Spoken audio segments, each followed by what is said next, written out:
Talk about David Carson. Um, Really, there's no other sport other than really skateboarding, which he's a part of as well, other than surfing and skateboarding, has a very specific look, and specifically in the world of graphic design, typography, the kind of the overlay of image of design over photographs, um, especially in the world of surfing, which is kind of like this kind of zen-like palette of water and just the wave and the sun, the kind of sunsets and skies. I really think it really plays so well into a world of design because it just has a very kind of really beautiful background and you can just like kind of it allows a lot of play in the world of graphic design.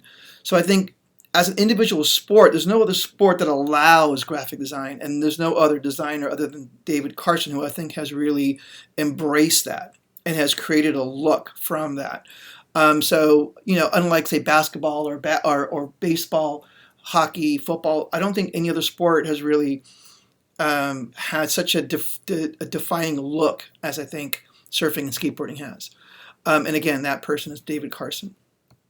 David Carson was a sociology teacher originally, and he got into graphic design, I think, around the age of 26. And I'm not really sure exactly how. I think he just discovered graphic design, and suddenly a light bulb went off, and he realized he could really have a lot of fun designing. And he approached design on an emotional level as opposed to more of a grid-like mathematical level, which I think a lot of designers have kind of studied and approached it from kind of the right way supposedly. So in '84, David Carson started as an art director at Trans World Skateboarding, and he was there until about '88, helping really give the magazine a very distinctive look.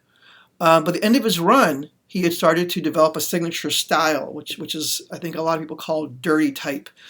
A lot of it was like Xeroxed and kind of cut out almost badly Xerox kind of typography and cut out and pasted together and kind of a very much in that punk era kind of style we were talking about before and that kind of the DIY kind of era of Xerox art, Xeroxography.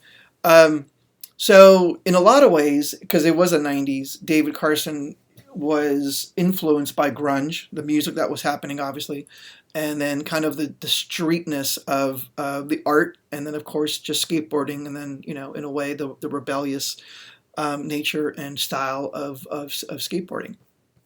So I would say he is um, I would put him up as kind of the modern look. I still think of skateboarding and surfing. Um, he was the art director of what was a spin-off of skateboarding, which was Trans World Snowboarding, which came out in '87.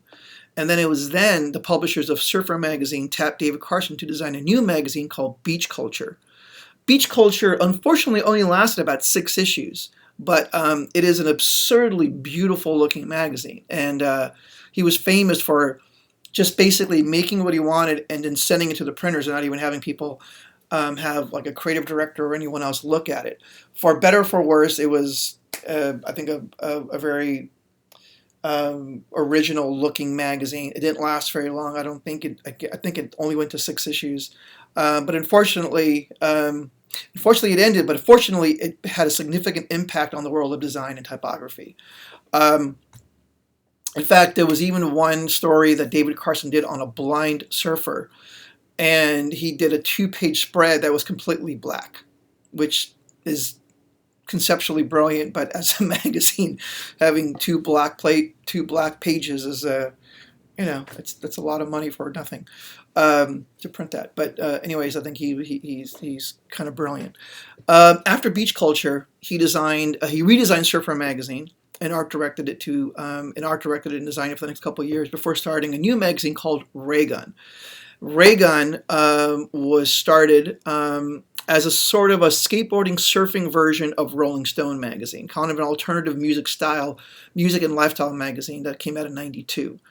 He designed and art directed for about 3 years, and people like me would buy it, and literally you couldn't read the magazine. The typography was so over the top, and I do think I do attribute a lot of this to the time when now everybody had access to hundreds of fonts on it on your computer for the first time. And I don't know if this is exactly what he did, but it felt like he just took every other font and put them all together on a single layout, which if you've ever done anything in the world of design, that's the last thing you want to do is have like way too many fonts on one page. But somehow he did it, and it kind of worked, and you would get the magazine more for the look than you did for the actual, to actually read it. You couldn't read it. It was hard to read because it was just too much design. But it looked so beautiful. You bought it because it was a piece of art. So David Carson, I think, is definitely kind of the bar when it comes to, I think, the look of the world of design, the world of skateboarding and skateboarding to this day. Okay, so I'm going to show you a little bit about that, and then we're going to go to one last thing about surfing.